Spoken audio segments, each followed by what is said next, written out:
Deus maravilhoso, Deus soberano.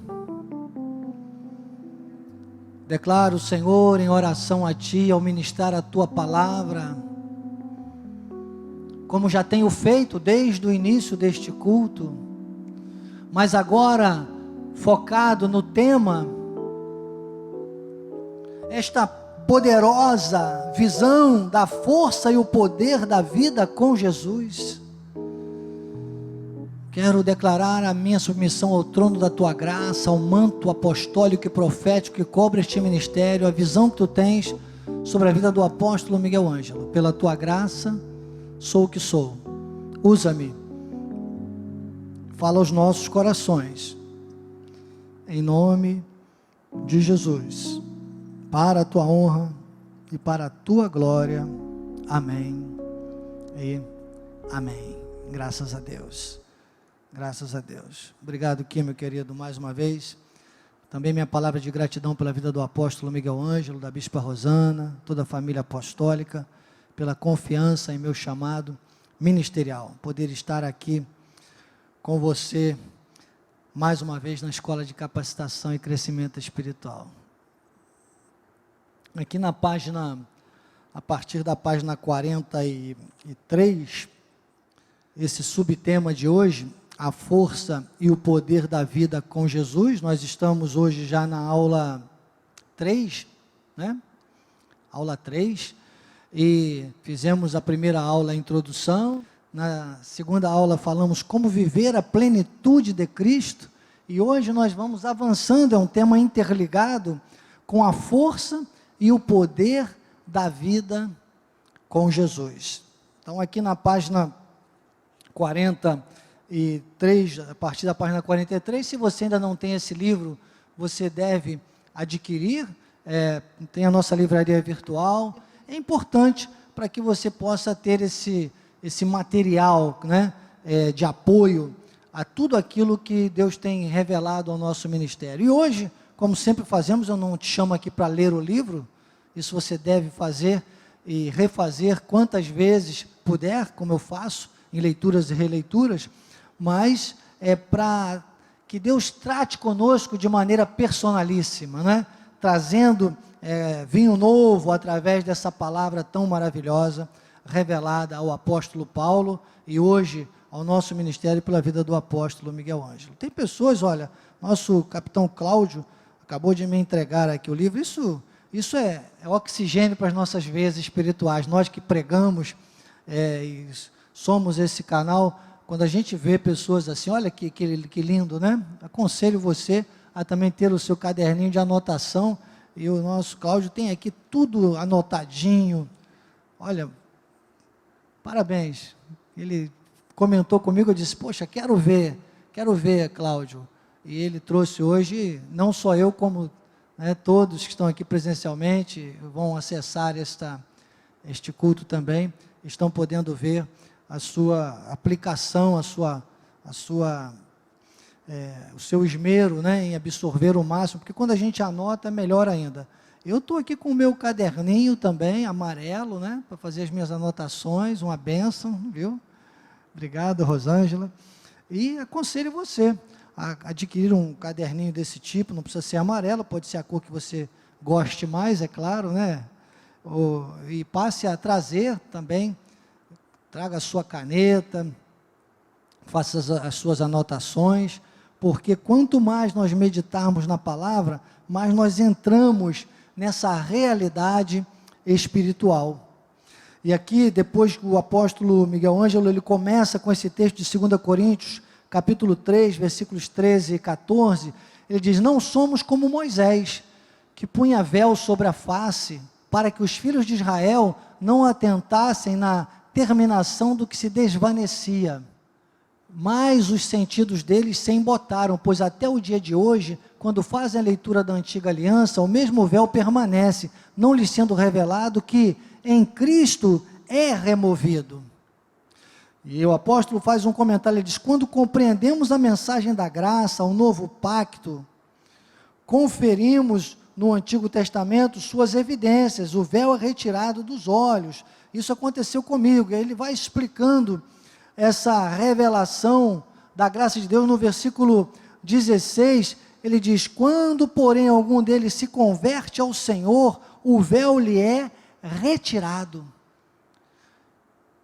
Então, o que nós precisamos já nessa introdução ao tema de hoje, não é, da força, dessa segurança que nós podemos ter do poder de Jesus em nossas vidas, isso só é possível quando é removido completamente o véu. Por que Moisés, ele usava o véu? Para cobrir, porque a glória de Deus, ela se desvanecia, ou seja, ela não era permanente. E para que o povo não observasse isso, ele usava o véu.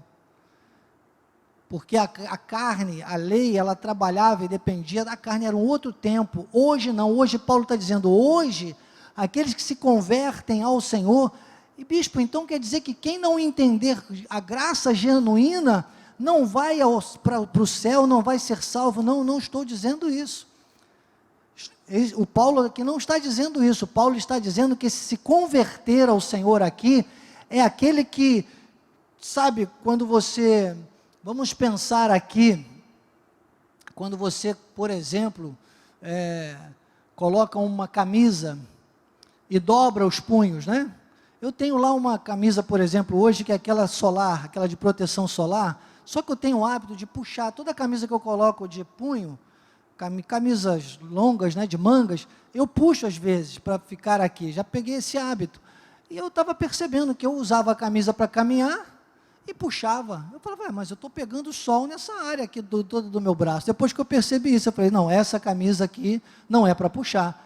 Essa camisa tem que cobrir completamente o meu braço, que é para poder ficar com a proteção solar e caminhar tranquilamente. Então, o que eu trago esse exemplo para você é para que você entenda o seguinte: todos que foram predestinados por Deus, 2/3 são salvos, porque senão você vai ficar, irmão, você fica achando que a Bíblia tem contradição, você diz 2/3 são salvos, como é que a maioria não entende a graça? Será que a maioria vai para o inferno? E começa, você nem deve conjecturar essas coisas, porque quem vai para o céu ou para o inferno, isso é coisa de Deus e a pessoa, primeiro. Mas para que você fique mais confortável com esse pensamento aqui de Paulo, é entender o seguinte: essa conversão ao Senhor, essa transformação, esse acesso pleno, conforme nós falamos na semana passada de como virá a plenitude, só a graça de Deus revela.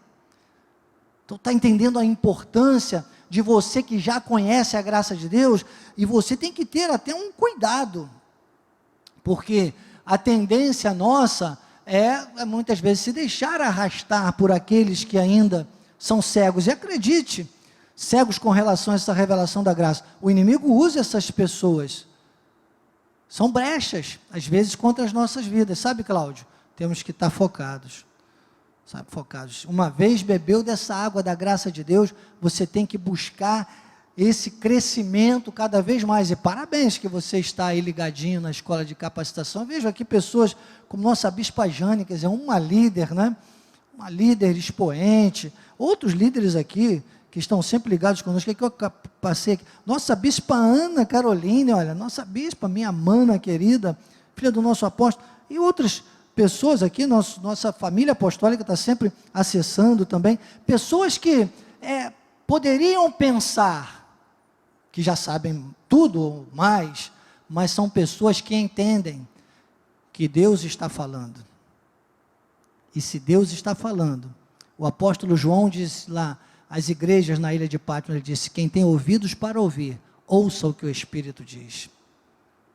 Então, pessoas que sabem que precisam ouvir cada vez mais, sempre e sempre mais.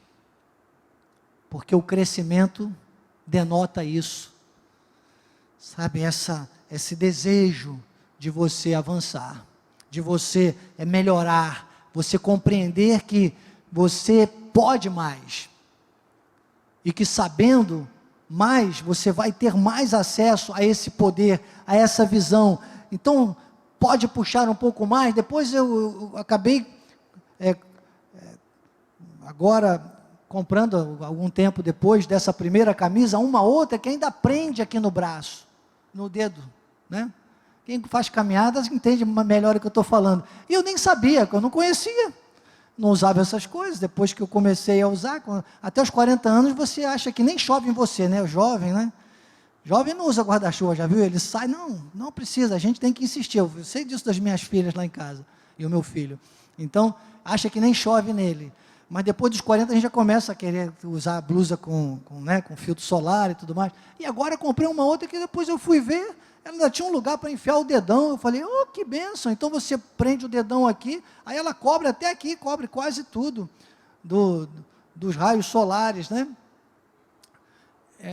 Faz aquele filtro bom para você caminhar meio-dia na beira da praia. Já pensou? Que bênção. E eu falei, então dá para cobrir um pouco mais. A graça é isso. A graça é você aprender cada dia mais e cobrir um pouco mais. E sentir-se cada vez mais seguro, tranquilo, sem temor do mal. Sorrir, sabe, cada vez mais. Com a segurança que Deus vai promovendo na sua vida. Agora a lei, a carne. E se você ler o capítulo 8 de Romanos, eu sempre cito ele, inclusive Martinho Lutero disse que a epístola aos Romanos era o tema central da Bíblia Sagrada. O capítulo 8 eu chamo de a revelação de Deus sobre o plano da criação para os salvos, todo o capítulo 8. Então se você for ver o capítulo 8, ele vai mostrar isso, essa debilidade da carne, do envolvimento com a lei, a carne na lei que era enferma pela carne, e aquela coisa toda, sabe? E a graça nos dá uma certeza, a graça nos dá uma segurança, a graça nos dá uma visão, a graça nos traz para o eixo de tudo aquilo que Cristo realmente conquistou na cruz do Calvário, e revelou ao apóstolo Paulo. Efésios 2,10 mostra isso. Ele diz, somos feitura dele, criados em Cristo Jesus, para boas obras. Acreditem, é como se as boas obras, aqui quem consegue visualizar o altar, é como se aqui o mundo jaz no maligno, né? E eu tivesse as boas obras de Deus aqui, ó, nessa faixinha marrom, ó, sabe? E eu aqui, ó, vou tranquilamente, caminhando por ela, sabe, com segurança, um caminho que me leva de eternidade a eternidade, entende? De eternidade a eternidade. Então, eu sei, eu enxergo, muitas vezes, por mais estreito que fique, por mais pressão que venha, externa, de todos os lados, acredite, eu olho para aquilo que Jesus planejou para a minha vida. Você está entendendo por que eu digo que você, aqui na escola de capacitação, tem essa oportunidade de ouvir uma palavra direcionada, personalíssima? É isso. Isso é pessoal. Deus criou você, Sandra. Deus criou você, Rosa. Ah, mas o meu marido, o meu filho, a minha mulher, o meu patrão, o meu vizinho, o meu pastor. Irmão, amém. Faça você o melhor. Você vai viver o melhor e vai mostrar o melhor para todos que estiverem à sua volta. E o melhor são boas obras preparadas de antemão, para que o meu vizinho me carregasse no colo. Tem gente que adora com colo, né? Tem gente que adora ser carregado. Colo é bom, né? Colinho é bom. Mas nessa idade, não dá para querer andar no colo o resto da vida. Paulo fala isso, ele fala que existem crianças espirituais, que leite deu de beber. Isso tudo o apóstolo Miguel Ângelo, ele vem trazendo aqui no livro. Sabe que a igreja dos Coríntios se comportava como crianças espirituais. Nós temos que romper com tudo isso. Nós temos que romper com tudo isso. Nós temos que entender essa visão perfeita. Sabe, Galvão? O Salmo 91, versículo 1 e 2, diz assim, o que habita no esconderijo do Altíssimo. esconderijo, o apóstolo coloca aqui, esconderijo do Altíssimo. Habitar no esconderijo é fortaleza e segurança, aqui na página 47. Fortaleza e segurança. O que habita no esconderijo do Altíssimo. Ele diz, descansa à sombra do Onipotente, diz ao Senhor, meu refúgio, meu baluarte, Deus meu em quem confio. Aqui era o Espírito da graça revelando o salmista, mostrando essa segurança que só em Deus. Sabe, é você arregaçar a manga, é você esticar a manga até o dedão, o possível, o máximo, que a graça de Deus traz a você de cobertura espiritual, da plenitude, da força e o poder da vida com Jesus. Meu refúgio, meu baluarte, meu, é uma segurança, é uma coisa pessoal. É uma coisa pessoal, é uma autoridade que você passa a ter, irmãos, que só a vida de intimidade com Deus, com a palavra, promove isso. Atos capítulo 3, versículo 1, você vai ver um acontecimento aqui muito interessante. Olha, Pedro e João subiam ao templo para a oração da hora nona. Era levado um homem coxo de nascença, o qual punham diariamente à porta do templo, chamada Formosa, para pedir esmola aos que entravam. Vendo ele a Pedro e João, que iam entrar no templo, implorava que lhe dessem uma esmola. Pedro, porém, lhe disse, não possuo nem prata, nem ouro, mas o que tenho, isso te dou. Em nome de Jesus Cristo, o Nazareno, anda. E depois, nesse texto aqui, o apóstolo conta muito bem no livro essa história toda, mas eu quero apenas, en passant, dizer para você que isso aqui, primeiro, os discípulos estavam em um momento de comunhão tão forte com Deus e com a palavra, em manifestação da glória de Deus, que eles, foram usados por Deus naquele momento e fizeram com que esse paralítico andasse. Deu-lhes muito mais. A graça de Deus é assim. O poder de Deus na nossa vida é assim. Você imagina a autoridade que esses homens exerceram naquele momento. E você sabe que, aqui vamos ao versículo seguinte agora, olha o que aconteceu.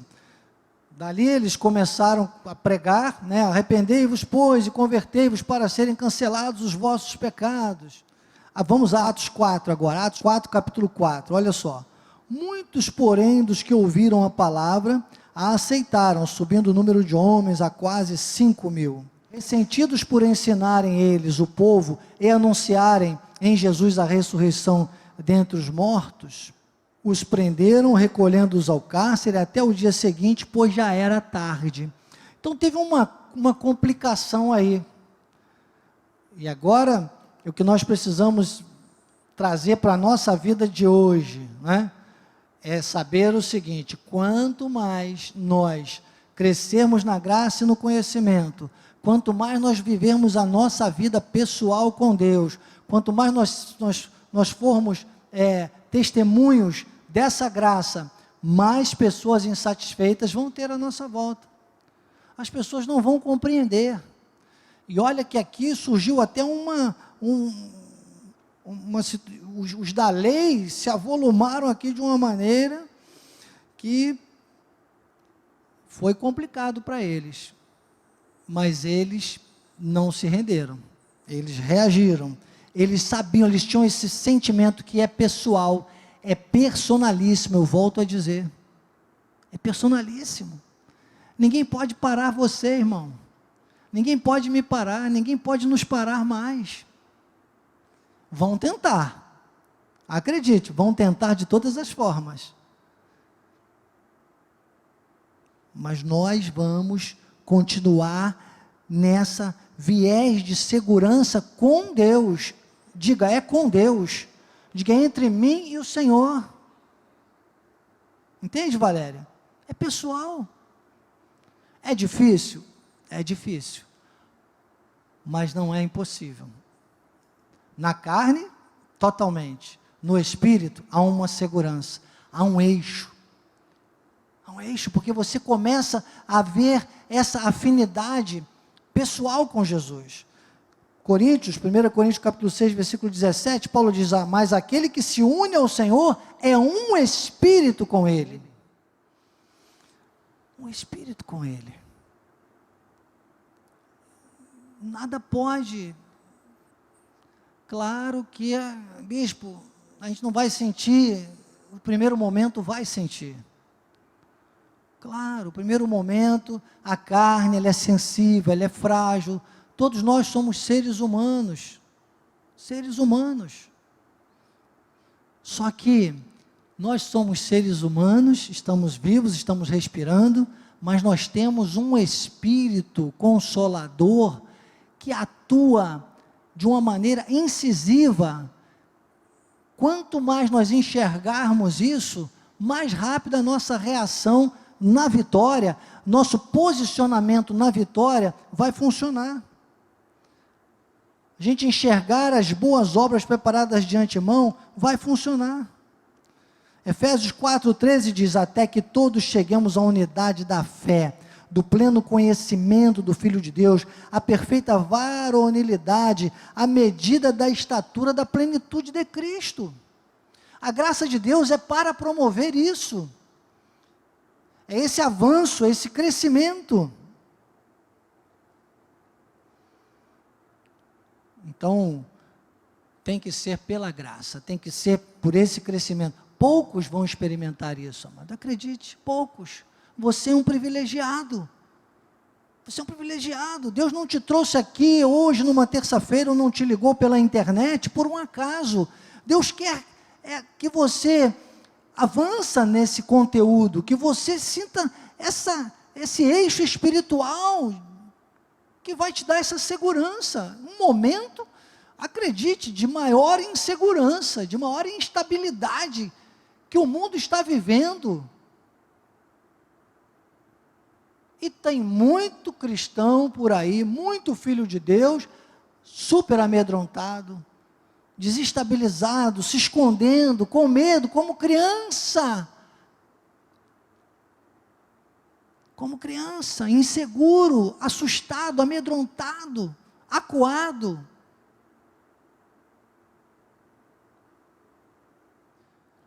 No versículos 13 e 14, ora, todo aquele que se alimenta de leite é inexperiente na palavra da justiça, porque é criança, mas o alimento sólido é para os adultos, para aqueles que pela prática têm as suas faculdades exercitadas, para discernir não somente o bem, mas também o mal.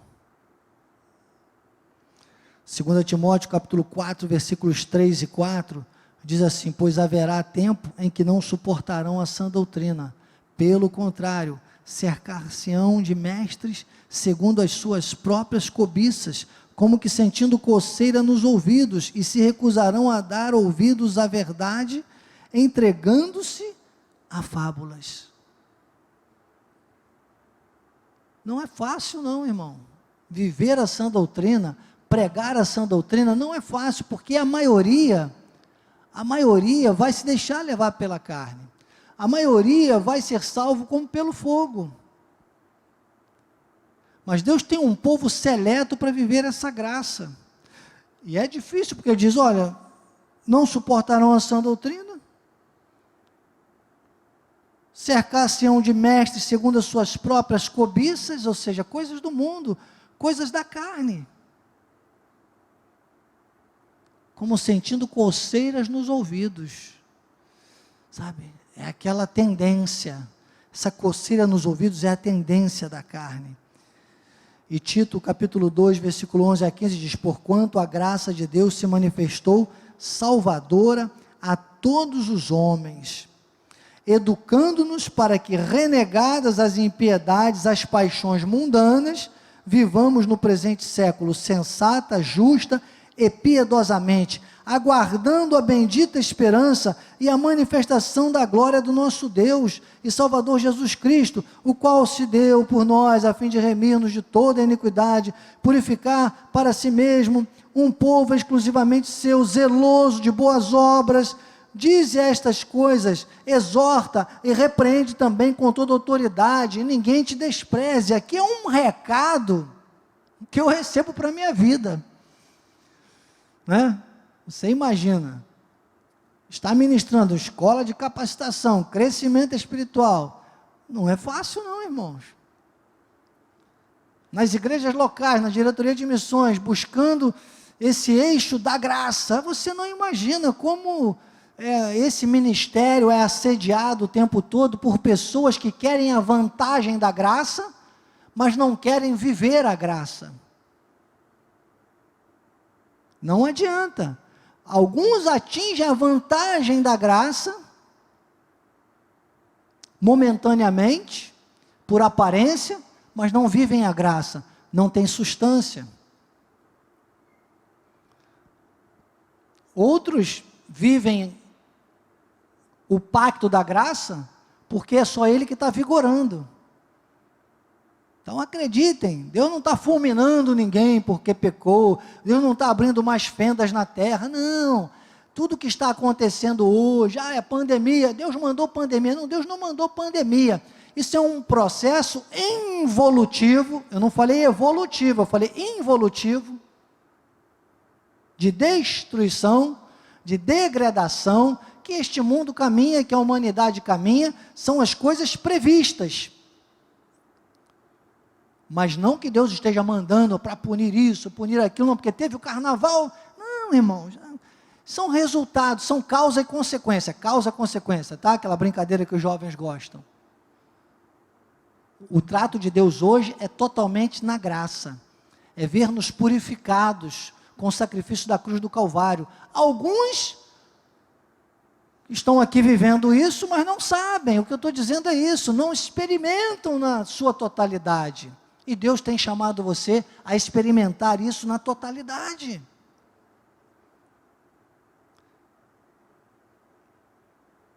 E versículos 8 e 9 aqui de Tito, ainda no capítulo 13, ele diz: fiel é esta palavra, quero que no tocante a estas coisas, faças afirmação confiadamente, para que os que têm crido em Deus sejam solícitos na prática de boas obras. Estas coisas são excelentes e proveitosas aos homens. Evita discussões insensatas, genealogias, contendas, debates sobre lei, porque não têm utilidade e são fúteis. Você está entendendo? Eu vou dizer, o nosso apóstolo enxergou isso, graças a Deus. Num momento ele disse: olha, não participo mais. Tinha uma rádio aí que fazia uns debates, faz até hoje, de vez em quando convidavam o nosso apóstolo, e ali era uma coisa, sabe, que você via, teve um dia que ainda criticaram ele, porque ele estava usando a Bíblia. Ele falou: vocês querem que eu use o que aqui? Eu tenho que usar a Bíblia. Então, não dá resultado, não é debate, não é genealogia, não é discussões, sabe? É viver, é praticar, é confessar, é testemunhar, e aqueles que se envolverem, serão bem-sucedidos, serão beneficiados. E nós temos que ter a nossa concentração, nós temos que ter o nosso foco nesse crescimento, nesse conhecimento, nessa submissão à revelação da graça de Deus, e entender que vamos ter sempre pessoas à nossa volta, tentando, sabe, de alguma forma, às vezes involuntariamente, tentando tirar a gente do foco, seja ímpio, ou seja um irmão que ainda não cresceu, sabe, que ainda precisa crescer. Provérbios capítulo 28, versículo 1 diz: fogem os perversos, sem que ninguém os persiga, mas o justo é intrépido como um leão. Então, é claro que nós vamos ser perseguidos, como esses dois discípulos aqui foram, quando curaram o coxo, pregaram, só estavam fazendo bem, mas eles foram perseguidos. Esse mundo nós vamos nos sentir perseguidos muitas vezes. Capítulo 4 de Atos, versículo 8, diz: então Pedro, cheio do Espírito Santo, lhes disse: autoridades do povo e anciãos. Pedro estava intrépido ali naquela situação. Havia uma guerra, e haviam pessoas poderosas. Qual é a pessoa poderosa que levantou com uma voz contrária a você? Você tem que usar essa autoridade. Diz que Pedro estava cheio do Espírito Santo. E ele repreendeu, e ele prevaleceu, e ele continuou pregando. Ele continuou insistindo. Depois esse texto de Atos, versículo 16, ele continua dizendo: olha, na verdade, há um sinal notório. Eles caíram em si, eles disseram: olha, há um sinal notório. Todos vão ter que ver os resultados do que você está vivendo, irmão. Você está vivendo a verdade? Ela prevalece, ela permanece. Versículo 29 e 30, agora, Senhor, olha para as suas ameaças e concede aos teus servos que anunciem com toda a intrepidez a tua palavra, enquanto estendes a mão para fazer curas, sinais e prodígios por intermédio do nome do teu santo servo Jesus. Era a segurança, é a convicção, é o envolvimento, é a certeza de que está fazendo a coisa certa. O papo é com Deus. Aqui na página 60, o apóstolo faz um comentário e diz assim: há pessoas que só oram quando chega a crise, todavia, deve-se orar constantemente, a fim de já estar preparado, caso surja algum contratempo. Era o que faziam Pedro e João. Então, você tem que orar o tempo todo, você tem que se envolver o tempo todo com a tua visão com Deus, o seu contato, a sua fala com Deus, tem que ser o tempo todo. O tempo todo. Lá em Efésios, capítulo 6, quando Paulo fala sobre a armadura de Deus, no versículo 18 ele diz: orando o tempo todo no Espírito. Tem que manter espírito de oração, essa ousadia, essa segurança, essa visão de que você está nesta terra, você tem acesso à plenitude de Cristo, como foi o nosso tema da semana passada, você tem acesso à força e o poder de Jesus na sua vida, vivendo com Jesus, como é o nosso tema de hoje, e você, independente de qualquer fortaleza, nessa situação que o apóstolo traz aqui de Atos dos discípulos, era uma situação complexa. As autoridades estavam levantadas contra eles, prisão, desafio, inveja, tudo que o mundo levanta contra nós o tempo todo, irmãos. Por isso que esse tema diz: força para vencer, coragem para viver.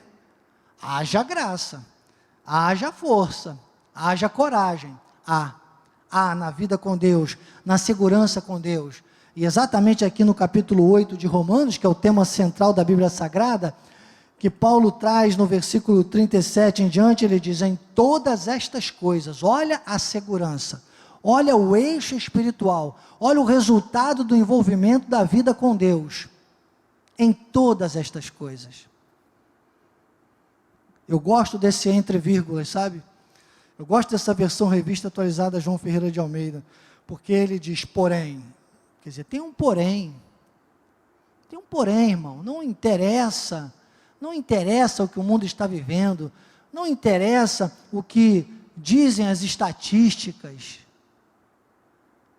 tem o porém, o nosso porém é de Deus. Diga: o meu porém é de Deus. Você está aqui hoje porque você está buscando esse porém de Deus, você está pela internet porque você está buscando mais esse porém de Deus, irmãos. Qual é a autoridade que vai dizer o contrário? Qual é a força desse mundo que vai poder remanejar da sua vida a verdade de Deus, as boas obras de Deus, se você está enxergando o porém de Deus. Ele diz, em todas estas coisas, né? A chuva cai em todos os lugares, o vento sopra em todos os lugares, os rios transbordam em todos os lugares. Mas, porém, em todas estas coisas somos mais do que vencedores. Por meio da força e do poder em Cristo Jesus. Ele diz, por meio daquele que nos amou. E aí ele diz, eu estou. Aí tem que ser, pessoal. Você está certo? Você está certo disso? Porque eu tenho que bater no peito e dizer, eu estou bem certo. De que nem a morte, né? Nem a vida, nem os anjos, nem os principados, nem as coisas do presente, nem do porvir, nem os poderes, nem altura, nem profundidade, nem qualquer outra criatura poderá separar-nos do amor de Deus que está em Cristo Jesus. E quando Paulo se refere aqui nessa última frase, em Cristo Jesus, Cristo, a palavra Cristo significa o crucificado. Cristo é um nome daquele que está na cruz, aquele que foi crucificado, aquele que pagou o preço. Ele diz, no preço pago, no que aconteceu na cruz do Calvário, no tetelestai, no que está consumado. É enxergar esse sacrifício da maneira perfeita, concreta. Fatos concretos. Eu tenho dito aqui, o tempo da lei, a tipologia, aqueles que tipificavam Cristo, sabe, aquela realidade da lei, apontava para o sacrifício de Cristo, apontava para o que Cristo ia conquistar, e nós hoje, nós temos que apontar para o que Cristo fez, para o sacrifício consumado, para o que Cristo consumou, e só fazemos isso vivendo isso. Não adianta gritar aos quatro cantos, achar que é voz alta, achar que é voz impostada, que é gritando, que é fazendo cursos de retórica. Não, irmãos, é viver. E é duro. Para a carne, volto a dizer, impossível. Impossível na carne. Leia dos capítulos 6 ao capítulo 8 de Romanos. Eu espero que muitas pessoas já tenham lido, porque eu falo isso aqui toda vez. Capítulo 6 ao capítulo 8 de Romanos. Leia, não deixe de ler. Completo. E aí você chega a esse ápice, da força para vencer, coragem para viver, a plenitude de Cristo. Como nós estamos avançando aqui nesse livro, a força e o poder da vida com Jesus, e a gente fecha com Gálatas 2:20. Gálatas 2:20, que é como o apóstolo fecha aqui no livro, na página 62. Logo, já não sou eu quem vive. Irmãos, quanto mais você entender isso aqui, quando Paulo diz aqui, ele diz assim, não sou eu quem vive, mas Cristo vive em mim. Cristo, o que Cristo simbolizou ali na cruz do Calvário, nesse contexto aqui, nessa palavra que Paulo traz aqui. Cristo ali era a carne totalmente subjugada, a carne morreu. Tem gente que poderia até pensar, Cristo teve uma morte prematura, né? Morreu com 33 anos, só viveu 33 anos. Cristo tinha visão total, o da carne, que também era 100% Deus.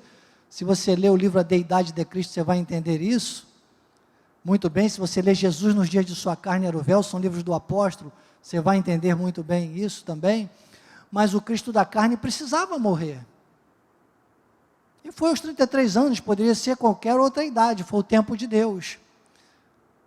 A nossa carne tem que morrer diariamente. Esse viver Cristo é fazer a sua carne ficar crucificada o tempo todo, para que o Cristo ressuscitado e glorificado também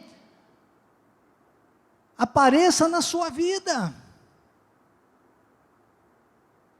Ele disse, Cristo vive em mim. É o nome da nossa igreja. Cristo vive em mim. E esse viver que agora tenho na carne, porque ele não descarta o viver na carne. Todos nós estamos aqui. Temos que compreender esse viver na carne. Temos que entender que temos que trabalhar a nossa carne. Como se trabalha? Ele disse: vivo pela fé no Filho de Deus, que me amou e a si mesmo se entregou por mim. Então, irmãos, a nossa esperança está nele. Zacarias disse: voltai à fortaleza, ó presos de esperança. Quem está com a sua esperança em Cristo, em Jesus, mesmo nesse momento de crise do mundo, da pandemia, não vai parar, vai sentir força para vencer e coragem para viver. Não vai ser apenas mais uma vítima, eu tenho mostrado aqui. Não seja apenas mais uma vítima dessa mesquinharia do mundo, dessa fragilidade da carne, desses ataques do inimigo. Não seja mais uma vítima da mentira, seja um apologista da verdade. Não seja mais um na estatística da crise, seja um protagonista da vitória. Assim seja, assim diz o Espírito da graça. Amém. Graças a Deus. Obrigado, Jesus. Obrigado, Senhor, por essa segurança, Pai. Que certeza, Deus, que segurança tiveram os teus apóstolos ali naquele momento, Deus. E só o que fizeram foi permanecer, foi pregar a tua palavra, foi materializar o teu milagre. E hoje, Deus, nós vivemos com essa revelação da tua graça. Que esta certeza seja o eixo forte da nossa vida, Pai, nesta terra. O Cristo vive em mim. Que nós saibamos a cada momento, a cada confronto, a cada fortaleza que se levante, a cada situação, a cada força contrária, que nós consigamos ver o teu projeto para as nossas vidas. Um projeto de vitória, um projeto de glória, um projeto de mostrar a este mundo que Cristo vive, Pai. Obrigado, Senhor. Obrigado por esta manhã de capacitação e crescimento espiritual. Que a tua graça, o teu amor e as doces consolações do teu Espírito Santo, Pai, se manifestem, não só hoje, mas eternamente na vida daqueles que são mais do que vencedores. E o povo que é mais do que vencedor, diga amém, amém, amém. Graças a Deus.